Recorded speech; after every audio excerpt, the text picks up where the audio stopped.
Hi, Matt McAleer, Director of Equity Strategies at Cumberland Advisors. October 11th, just after the close. Last week, we discussed stepping back from the markets a little bit, taking a broader picture of the indexes instead of paying so much attention to day-to-day news, week-to-week news, even month-to-month news, trying to dampen that volatility. And what we found encouraging when we did that, and please feel free to revisit those charts from last week, what encouraged us was we were seeing higher lows from May through last week. In other words, each pullback in the market was met with enough demand to create a higher low.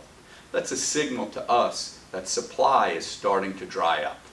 Not entirely, but each pullback a little lighter on supply. Maybe this week we saw some of that demand start to overtake supply. We won't know for a while. We're stuck still in that 2,800 to, let's call it 3020 S&P range. Closed about 2,870 today. Next few weeks, we'll see if we can mount an attack on that in the S&P. But I wanted to continue on that thought of stepping back and trying to dampen volatility, trying to not get attached to recency bias, which can be an enemy of an investor or trader. So as we are just 2 months away from closing the second decade of the 2000s, I wanted to do a brief exercise and share a couple of charts with you. The charts are via Dorsey Wright and Associates, who we use in depth as a research partner. And I wanted to take a look at asset class performance over the last 20 years and what our thinking might be going forward.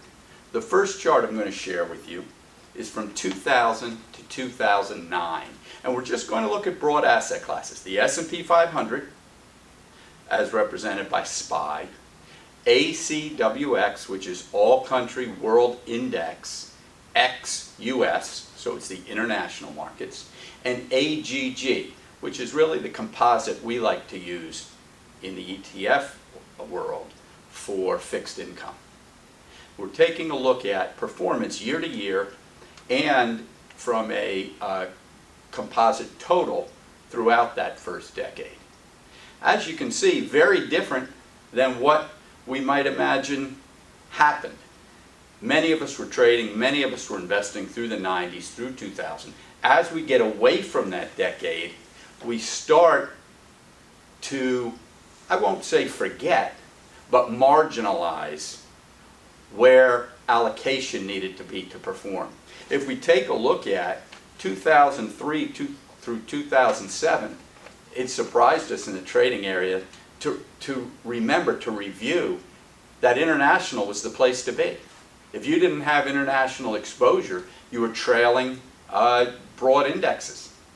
If you look back through the overall at the far right of our chart, shocking to see the best place to be that decade was in bonds. Total return of 81%. That TR, by the way, stands for total return, not just price. We want dividends and yield included.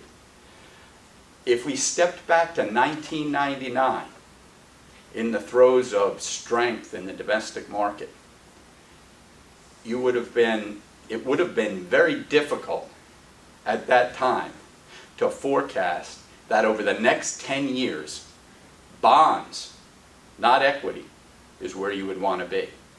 Just goes to show how flexibility and the ability to always take a look at multiple asset classes and try to analyze risk and reward is necessary for long-term performance. Let's go on to the current decade, the one we're all very familiar with.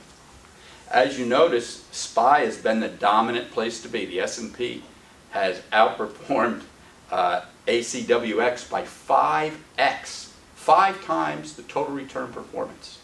Shocking number. If we go back to the previous chart, you notice that ACWX at a 30%, just about a 30% return in the first decade versus a negative 10% return for the S&P 500. Tremendous change in fortunes there.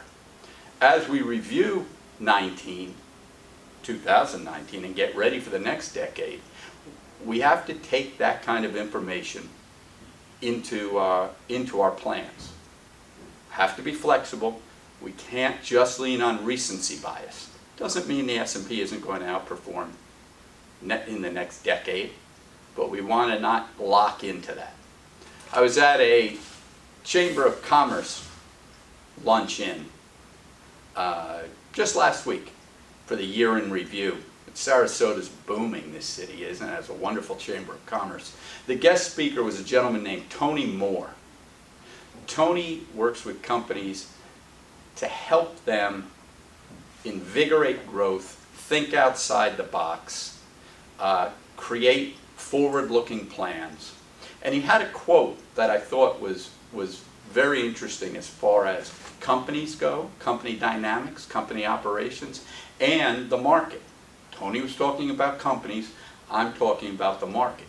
The quote was, "What got you here won't get you there.